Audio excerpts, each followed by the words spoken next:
Hello friends, চলুন আজকে আপনাদের একটা নতুন জিনিস দেখাই। The world famous talkies ice cream. এই টাকিজ আইসক্রিমটা আসলে নেওয়াটাই ভীষণ চাপের কাজ। এই যে আমার মেয়ে, উনি গেছেন এটি নিতে, আর কোনো মতে ধরতে পারছে না। সে তো কখনো নাকে লাগিয়ে দিচ্ছে, এই যে কখনো খালি কাপ ধরছে, আবার কখনো শুধু টিস্যু পেপার খেয়ে ফেলছে। দেখুন, এক্ষুনি টিস্যু পেপার দেবে, ব্যাস আইসক্রিম কিন্তু ও ধরতে পারছে না।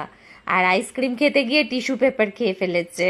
সেই ভীষণ মজা, সবাই ওখানে দাঁড়িয়ে দাঁড়িয়ে ওর কীর্তি দেখছিল।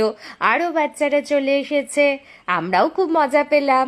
দিয়ে বেচারি অনেকক্ষণ ধরে চেষ্টা করলো, আর পারছে না।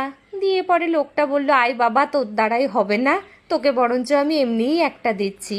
আর কি অসম্ভব ভালো টেস্টি আইসক্রিমটা ছিল, দারুণ ছিল। তো যাই হোক, উনিও খুব মজা করলেন, আমরাও করলাম।